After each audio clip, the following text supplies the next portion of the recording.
what I'm hoping to do with these classes is just teach you a little bit about some of the mistakes that I had to make in order to help keep you from having to make them and get you where you want to go faster with your characters.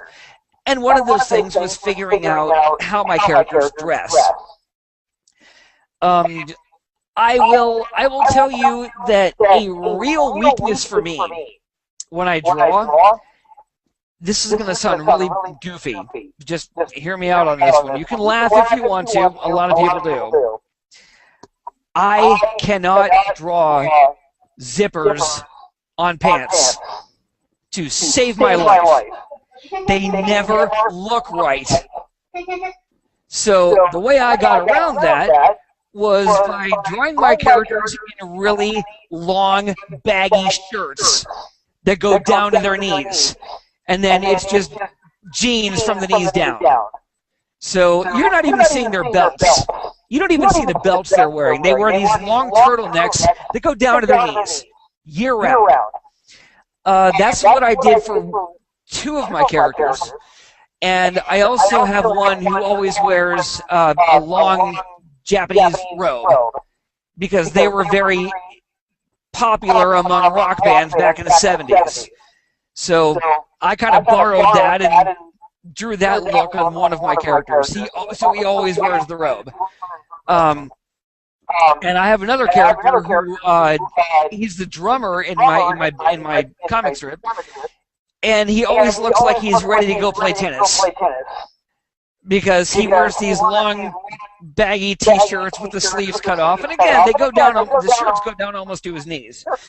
And I do that because I cannot draw zippers on pants. That's how I got around it.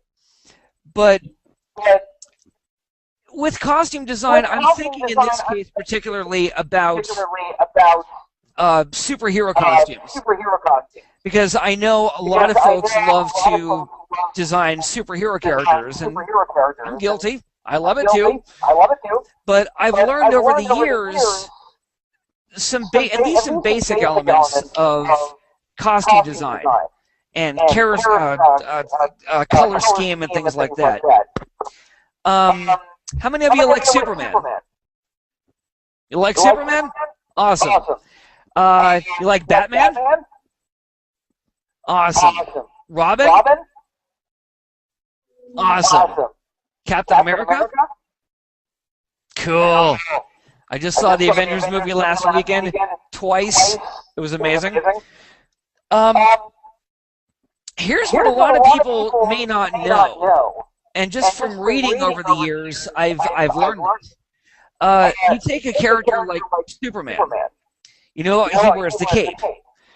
Well, the cape is not just there to look cool. In Superman's case, when he's in flight, the cape will provide drag behind him, and it'll slow him down.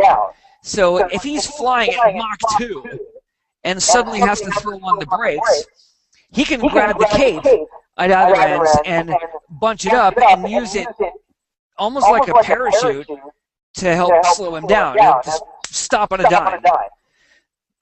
Batman's cape is fireproof, and it also helps him to cast that creepy bat shadow all over Gotham.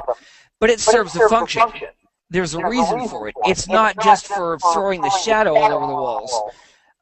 He can use it for protection, and he can also store extra things in, hidden little pouches, depending on who's writing the character and who's drawing it. Now, I mention all of this with the cape because I have a character who wears one. And I have learned over the years that the cape is a blessing and a curse, in the sense that once you put a cape on your character's costume, you have to do something with it.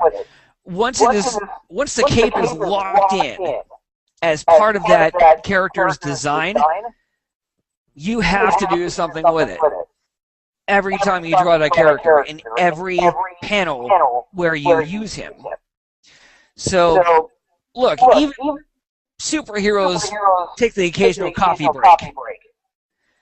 So if your superhero character is standing in their kitchen, drinking a cup of coffee, and they're in their costume, you have to do something with the cape. You have to, if it's part of the design. Now, capes look really cool, and they can be used to great dramatic effect. But my limited experience has shown me that you have to really want the cape there in that character design, because there are elements that come along with it that are at times aggravating. So that's just something I thought I would throw out there. With the one character I have who wears the cape, I have dozens of little one-shot drawings of him that I've made, just swinging from ropes and buildings and stuff like that, with the cape all over the place.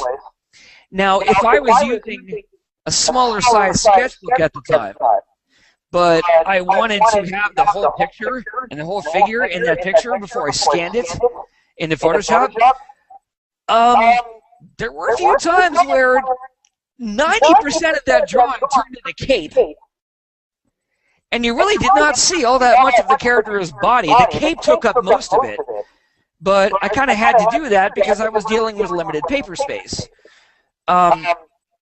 So, again, that's just one example. So, the cape can be very useful, but it's best to make sure you know you want it there in your design before you make it sort of canon, before you make it gospel in your character's world.